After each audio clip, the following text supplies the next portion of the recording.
Well, hello, everybody, and welcome to a jam-packed edition of the Bayou Bets show on this Thursday, July the 27th, 2023. Hard to believe. Training camp has begun, and we're just about to get rolling football-wise. Let's look at our headlines. We got some breaking news for you this afternoon. Joe Burrow, in case you didn't hear, it was carted off of the field on a golf cart in practice. But it looks a lot better than it looked probably about 45 minutes ago. We'll talk about that in just a minute. The Saints opened camp. Michael Thomas appears to be healthy. We'll get into that in our new segment, our new we're not going to have it every week, but we're going to have it semi-regular segment called Sane versus Saint. We're going to decide which one of us is going to pick the side that says the Saints are going to go to the Super Bowl. This is what they need to do to be good enough to go to the Super Bowl. And one of us is going to say, this is what is going to happen on the road if the Saints stink. You'll get it in just a minute, I promise.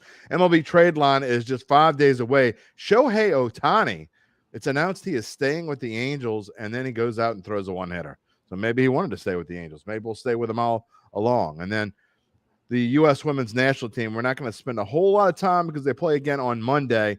But let's just say they did not have it as easy as some of us expected them to have it. Spencer, the Guru Urquhart, is with me. I'm Jim Derry. And Spence, what's going on today?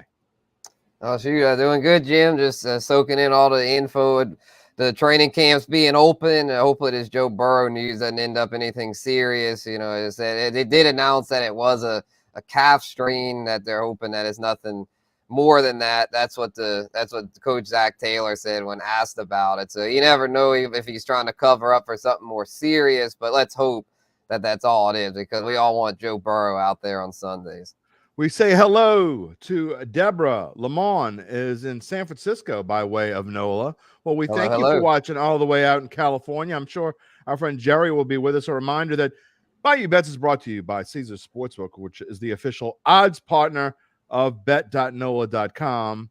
Also, we like to tell you that no matter where you're watching the show, whether you're watching on bet.nola.com or whether you're watching on the nola.com YouTube or Facebook page, please subscribe to the Bayou Bets YouTube channel. That way you always know when we're going live. All right, let's talk about Joe Burrow. And, you know, one of the things I found interesting, we talked about it, is the odds for the Bengals immediately came off the board. Have they gone back up, Spencer? The only one on Caesars that went back up was our Super Bowl odds there at 10-1. All the other three have little asterisks there indicating odds in the market. So Caesars still hasn't added everything back yet, but some books have, as far as Burrow to win MVP, Bengals to win the division, and their regular season win total, which I believe dropped because at Caesars it was 11.5. Not sure what it was at the other book, but as of now it's down to 10.5. So yeah, a lot of stuff brewing here. Let's hope it's nothing serious for Burrow, because the odds makers, though, they don't waste any time reacting to this stuff. We are 3 days into our NFL team previews. We're doing all 32 teams. This week is the AFC South, as we talked about the Jacksonville Jaguars this morning. It's still quite a few weeks away until we get to the Bengals, so we'll obviously know more about Joe Burrow before we talk about it. But yeah, the Bengals over-under win total was, I believe it was 11.5 going into this week. You say it dropped to 10.5 across different markets. That's not something you can bet right now one way or the other. Of course, if you thought the Bengals were going to be missing Burrow long-term, go out and bet the under. But I got to be honest, at 10.5, it's not going to stay there.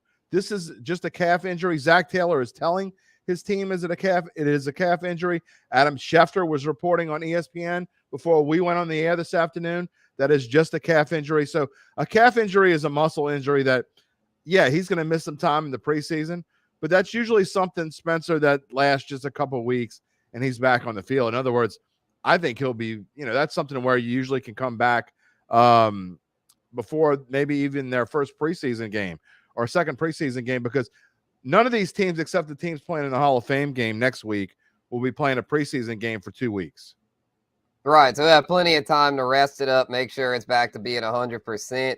Because the danger with calf injuries, a lot of times calf injuries can lead to Achilles injuries, as we saw with Kevin Durant several years ago. But let's hope this doesn't end up like that. And I don't think it will, because it happened now. It didn't happen during the season where it'd been, oh, we only have a few days to prepare, got to rush back. Where with this, he's got plenty of time to take it easy. We know the team's not going to push him too hard with this injury here. They're going to do all they can to make sure this doesn't become a long-term issue. Well, an interesting point with Joe Burrow as well is because he's in the middle of a contract semi-dispute. He's said he wanted to get out there for training camp. He has had his issues in the past. He had his appendicitis, which lasted into a season. Spencer, he also had obviously a major injury where he lost almost an entire season his rookie year.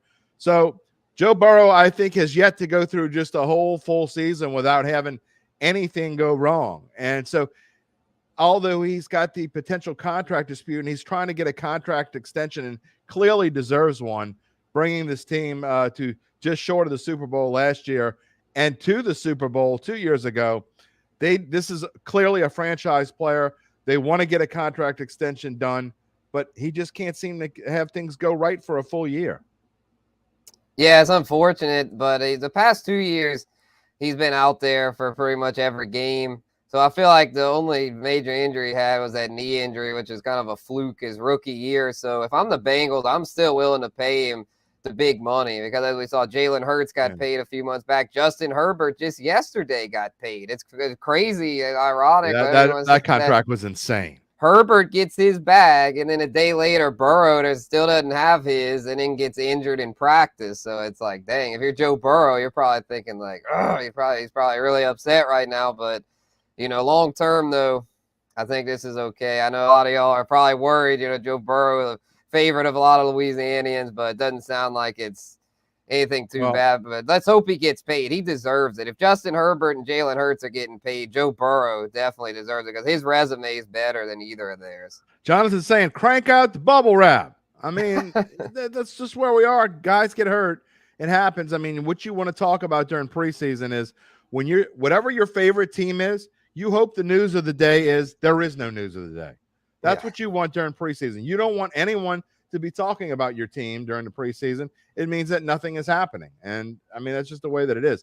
Real quickly, this is off the script, Spencer, but I will say that the contract that Justin Herbert got, it goes to prove our point about how running backs are getting ridiculously low contracts. My son says, well, they all get too much money. Oh, well, of course. I guess in the grand scheme, they all get too much money. But it goes to the point of, you're talking about Justin Herbert signing a 5-year deal worth $250 million. That's billion with a B, dollars. $250 million for a quarterback that has done nothing. He has done nothing in his career. I mean, he's had good stats, but the Chargers have done nothing. They haven't won a postseason game in his career. It's insane to me. And meanwhile, you got guys like Saquon Barkley who's fighting. They're offering him $10 million a year, which is a fifth of what these quarterbacks are getting. I think it's ridiculous. Yeah, they push back a little bit on that. Justin Herbert is an elite quarterback in the making. He's got an elite ability. He hasn't won a single playoff game. That's the team's fault. That's not. We always give the quarterbacks the praise. They get praise out the wazoo. Tom Brady is the greatest player that's ever played the game because he has 9 rings. But when they win, that was because of Belichick. Well, when they win, it's the quarterback. When they lose, it's the team. We got to pick one. I tend to pick more the team. I mean, I feel like, these quarterbacks are a little bit overpaid. But the thing is, though, in today's NFL, you've got to have them. And so there's going to be some overpaid quarterbacks. The Kirk Cousins thing was kind of when it started, paying these mediocre quarterbacks huge contracts. So, but stop paying the quarterbacks that kind of money. It doesn't make any sense. We went through this with Drew Brees, and God forbid you can't say anything bad about Drew Brees. And we're about to move on into our Sane versus Saint segment. But don't ever say anything bad about Drew Brees. But do we remember, I think back in 2015 when his contract was up and they basically gave the guy the moon? And how many Super Bowls did they win after that first one in 2009? That would be none. But they went 3 years of 7-9, 7-9, 7-9. Why? Because they gave Drew Brees was getting paid 1/5 of the team's salary. 1/5 of their salary was going to Drew Brees. Could they win without Drew Brees? Probably not. But at the same time, you got to work some kind of mix there. You got to have some kind of – one thing I'll say about Tom Brady is he was always the guy who was willing to bend on his contract if it meant keeping an offensive lineman that he just so desperately needed, or bringing in a Randy Moss or something along those lines. He was always willing to bend. Drew Brees never bent. And so it just goes to show that when you give quarterbacks this kind of money, it costs you in the long run. Yeah, it's tough. I feel like Brees bent, though, to defend him a little bit toward the end. Like his last few years, he bent, and it allowed the team to that's because he get wasn't some better talent around him on defense. But it's just like, yeah, it was, Russell Wilson, the same thing. Once he got paid, Seattle never won again. Aaron Rodgers, once he got paid, Green Bay never won again. So yeah. You got a point there. It's really tough to win when you pay these quarterbacks the big money. One, though, that has defied it is Patrick Mahomes. He got his bag, and the Chiefs are still winning. And they gave up Tyreek Hill, so everyone was saying, they gave up their best weapon because Mahomes is getting paid. But Mahomes still is the MVP. Difference is they were giving up one player, and they refilled it with two wide receivers who weren't quite as good as Tyreek Hill. But the two receivers they got back were pretty darn good and definitely helped contribute to them winning another Super Bowl.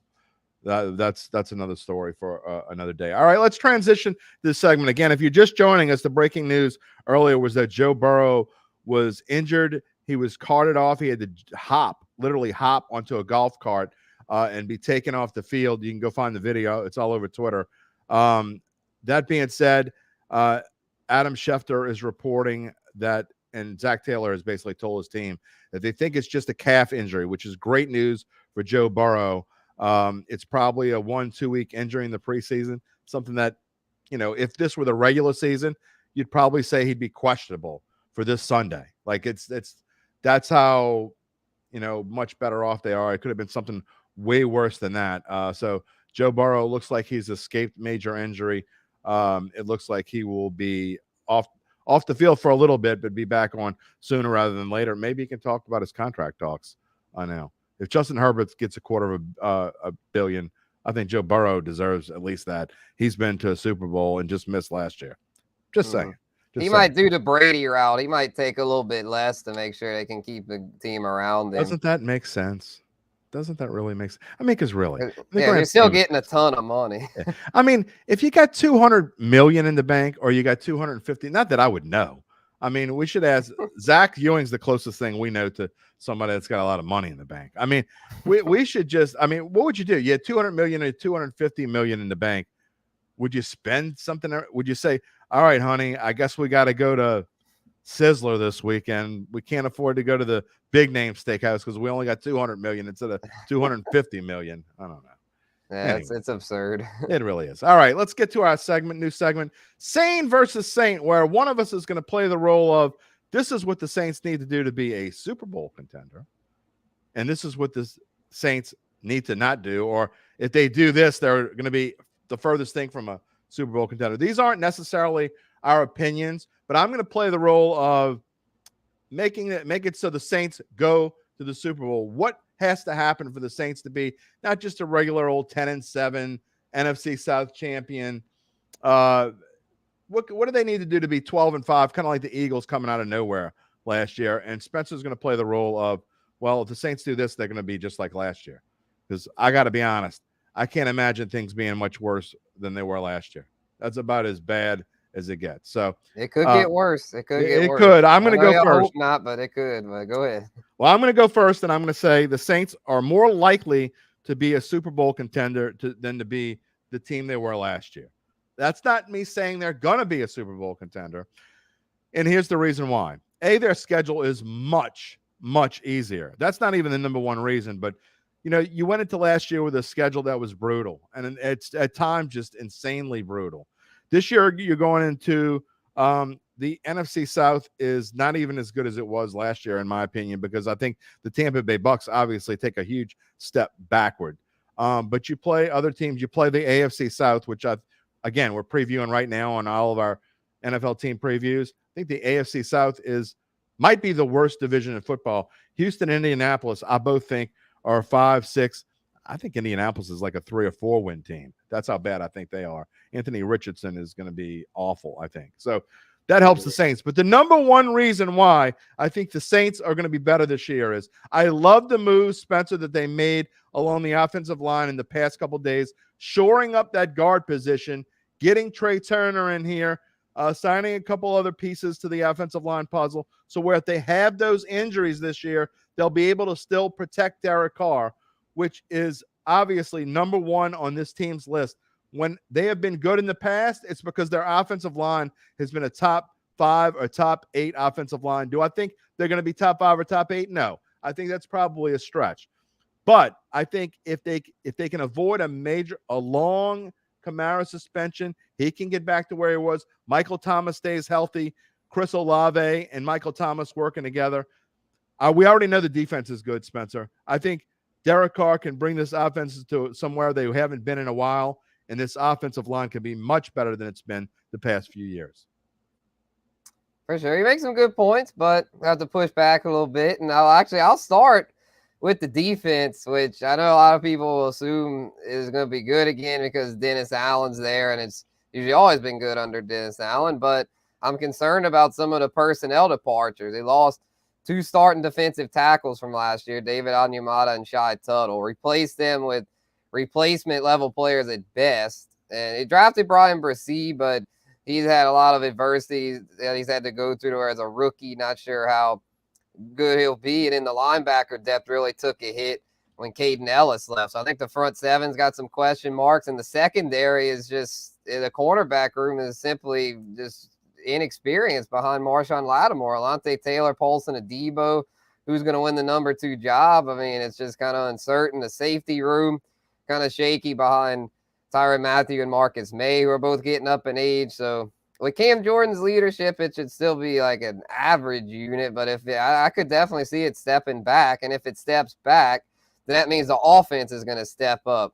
And I'm not sure if it will, unfortunately. Derek Carr is a good story. He's going to do his best to revive his career. But how will he work with Pete Carmichael? I've got questions about that.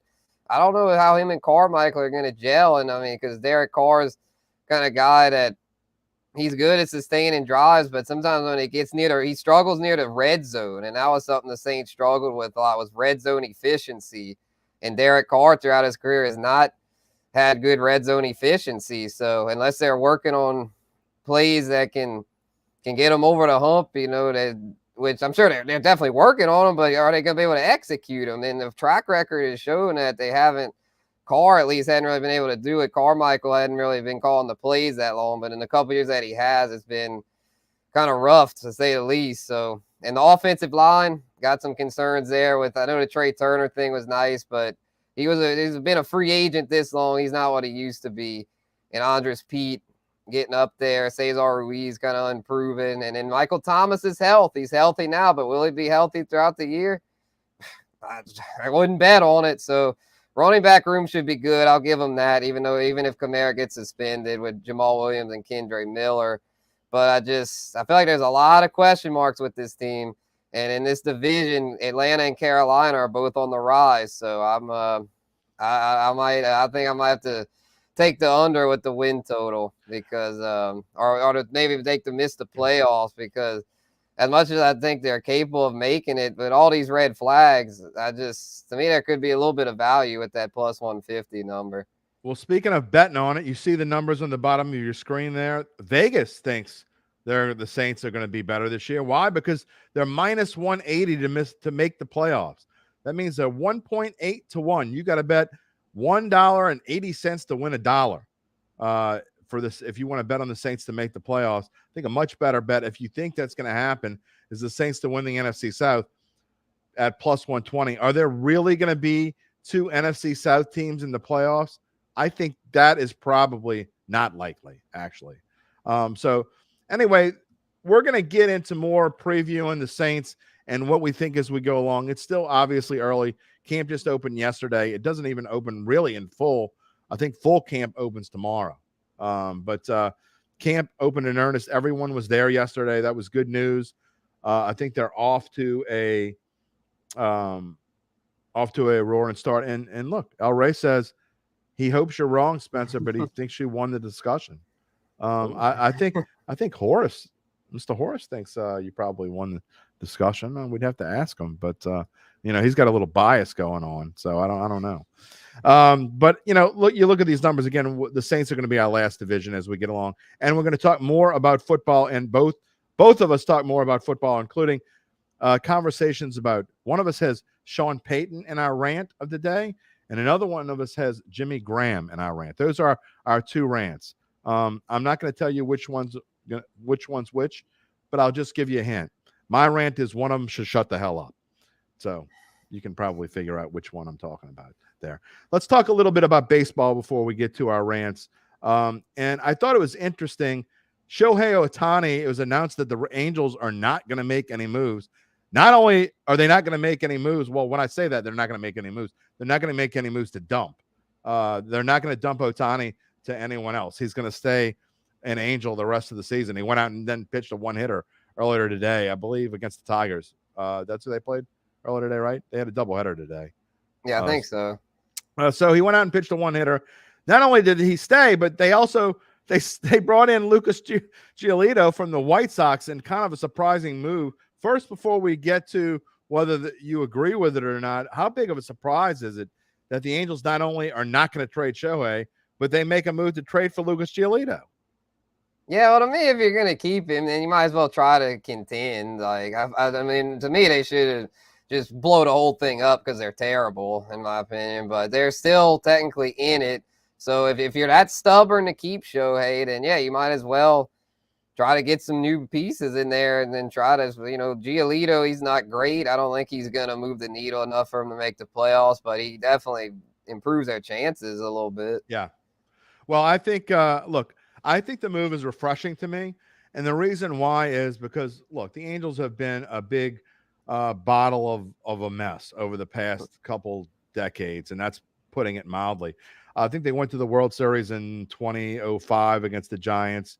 It's 2002. Before that. 2002, yeah. 2002. When Dusty Baker kind of like imploded. That's a whole nother story. But since then they've been terrible. So that is 2 full decades. Mike Trout has never really played on a good team. It's a shame. But I think it's refreshing that they're deciding to keep him because they're showing Shohei, look, we do want to be a good team.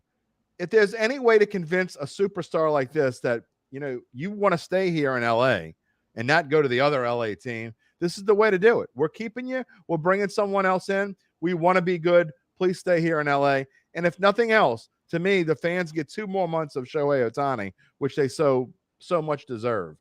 I think they can be good. Whether they go through with it and they're able to keep Shohei there is a whole nother story. We'll find out soon enough. But I like it. And again, Spencer, we talk about in the pre-production meeting, who's to say that whatever they would have gotten would have been worth dumping Shohei for 2 months? Yeah, it's just like, I guess they think they can re-sign him because, to me, if not, then you should have traded him. But they must think they still have a chance to bring him back. They are on the West Coast, and I think wherever he got that. That's why I think the Yankees thing was silly because I just don't see Shohei wanting to leave the West Coast because he's a native Japan man. I mean, he's from Japan, and he likes to go back there, I believe, like every offseason for an extended period. So it's like I think he's going to want to stay close there. And if like during the season, if like an emergency would come up where he'd have to fly back there, I mean, it's the Pacific's a lot better flight there than on the East Coast. So from that perspective, they've got a shot to bring him back. It's just if I'm him though, and I'm wanting to win, I look at the past decade of just utter incompetence that Artie Moreno's displayed, their owner. And to me, if I'm him, I'm wanting to get the hell up out of there. I want to go to the Dodgers or maybe even the Mariners, a team that, I mean, they haven't won anything either, but I feel like they've done a little better at stocking their farm system. They got more young talent in Seattle as opposed to the Angels. Plus, they had a big Japanese fan base over there dating back to the Ichiro days. So If I'm Shohei, I'm looking to get away from the Angels. But we'll see how this stretch run goes. Maybe they could convince him to stay. But Mike Trout's still on the shelf. And even though they got Giolito, I don't see that moving the needle enough for this to change anything. But you know what? I don't know what they could have gotten. But I feel like if they could have gotten a haul of like 5, maybe even 10 players, like from the Dodgers, trying to like gut their farm system. The Dodgers have already kind of gutted their farm system.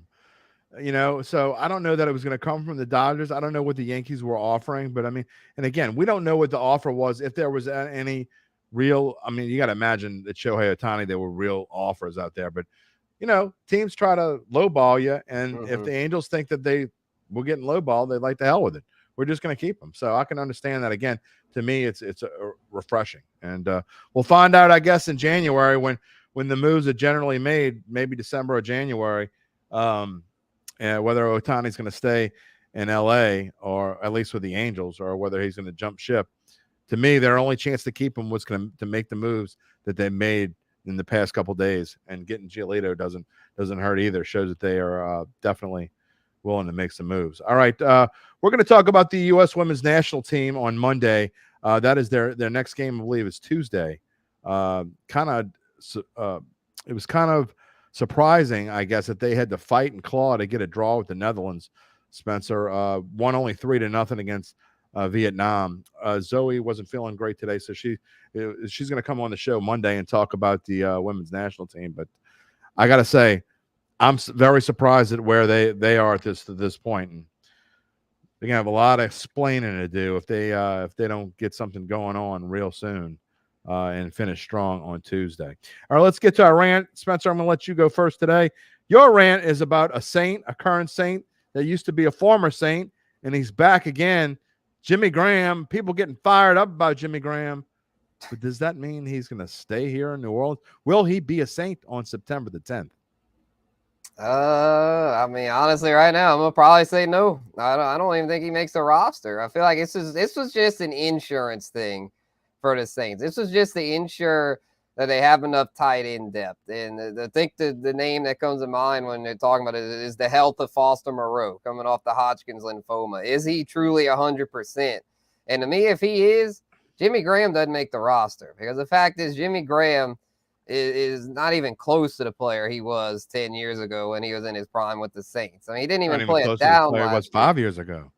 Exactly. I mean, didn't even play a down last year. So you got Jawan Johnson as a red zone threat. I know a lot of people say, oh, he'll be a great red zone threat. Well, you got Jawan Johnson. You got Taysom Hill.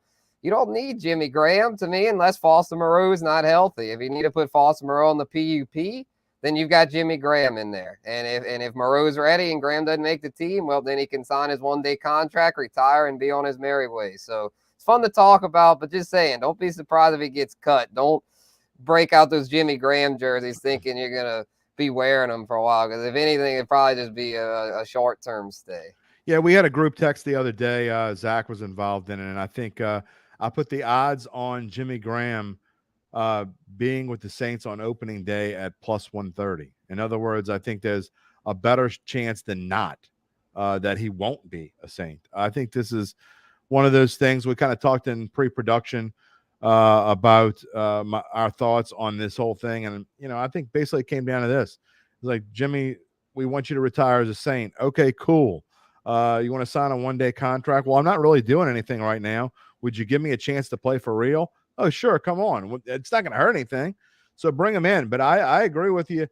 That's one position that they don't really need help at. And it's one where you can tell Jimmy Graham, even if he doesn't make the opening day roster, if something happens to Jawan Johnson or something happens to Foster Moreau through the course of the season, even if Foster Moreau doesn't get put on the PUP list, but later on needs to take some time off, then you have someone that you can bring in, and a veteran. But again, not only did he not play last year, but 2 years ago when he played for the Bears, he played in 15 games and he only started 6 of them. So he hasn't really been a starter for almost 3 years now, which means, and he's going to be 38 years old, I think. Not quite that old, but 36, 35. Yeah, 36. Yeah. So 36-year-old tight end is not exactly something you're running for. So again, this is probably more of a way to say, hey, we'll bring you in one way or the other. You're going to retire a Saint, whether it is before or after preseason's over. So I would be surprised if Jimmy Graham is on the regular season roster. You just don't have room for 4 tight ends on your roster. You simply don't. And so he is unlikely to be a Saint on September the 10th when they open up the season at home against the Tennessee Titans. All right, my rant, it was going to be a segment in the show before Joe Burrow got hurt. Again, we had breaking news earlier, beginning of the show. You can watch it on demand after we're done. I'm sure it's all over the place by now. Calf injury for Joe Burrow. It looked like a lot worse than that before we came on the air. But then it came out that Zach Taylor told his team that it's just a calf injury, and that is what Adam Schefter is reporting. This was going to be a segment, but instead I'm going to make it my rant, and it's Sean Payton is trying to bash Nathaniel. Well, not trying to. He is bashing Nathaniel Hackett, who is now the offensive coordinator of the Jets. I love the fact that Robert Saleh came out today and said, go ahead, say whatever you want, Sean Payton. We don't really give a rat's patoot. Sean Payton needs to shut the hell up and worry about making his last place team not last place. I know Sean Payton is kind of in the same neighborhood of Drew Brees. God, don't say anything bad about Sean Payton. He led us to the Super Bowl. Well, that's kind of the point. He was here for 16 years. All the talent that he had, and the Saints only went to one Super Bowl. Look, he's probably going to be in the Hall of Fame one day because his name is bigger than how good he really was. But what did he really do? He led this team. Yeah, they had a lot of 7-9 seasons too. So let me see what you can do with old-ass Russell Wilson and make him relevant again and make the Denver Broncos relevant in a division where you're certainly fighting with the Raiders for last place, because there's no doubt in my mind. Kansas City, a Super Bowl contender once again. The Chargers probably right on the cusp if they can get past their bad coaching. Sean Payton, you got a lot of work to do to make your team even a winning record. So you're not really in a spot to be talking bad about your predecessor. And frankly, Spencer, I don't even know why you would. Why would you even go there? Yeah, it made no sense, honestly. I think it's just one of those things. That's Peyton's personality, though. He's a brash personality. He tries to get his people fired up. I guess that's why he did this. But why would his players give a damn about Nathaniel Hackett? Because it's I know that he was their coach last year, but I mean, just move on. And it's not like it was his first year. It's not like he had been there for 5 years and they had been stuck in the mud and just been so tired of it. Or it wasn't like Urban Meyer where he was mistreating the players. It was just his schemes just weren't really up to standard, and so they didn't do well. But yeah, this is just Peyton being petty, like he always is. That's just his personality, petty Peyton. So we'll see how it works. The thing is, though, if it doesn't, the critics are going to be on his behind, and rightfully so, because as we saw last year at Russell Wilson, you do all that Broncos country, let's ride, all that corny stuff, and then it doesn't work out. You're going to be the butt of all the jokes. Let's ride, Spencer. Let's ride. We're going to ride into the sunset. That is going to just about do it for us on Bayou Bets here this afternoon. Again, we had some breaking news. We appreciate you joining us. Don't forget to subscribe to the Bayou Bets YouTube channel. Spencer and I are here every Monday and every Thursday. And tomorrow morning, Datitude is back. Datitude podcast, along with our previews. It's going to be just me tomorrow morning, so it'll be interesting. It can be me giving my thoughts on where the Saints are right now, and I'll probably be going back and going through some of my AFC East picks. I don't know if you saw this, Spence, but I picked the Jacksonville Jaguars to win the AFC South. I said the AFC East. I'm going to say AFC South. I know you're surprised about that. Had to put some respect on them. Maybe I put a jinx on them instead.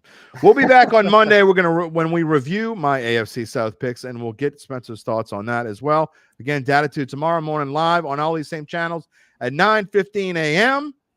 And then we'll be back on Monday. And guess what? Zoe will be here. She'll talk about the U.S. Women's National Team and what they need to do to pick things up before their match on Tuesday. For Zoe Collins-Rath in the background, Spencer the Guru Urquhart, I am Jim Derry, and we will see you on Monday. See you later, boys and girls.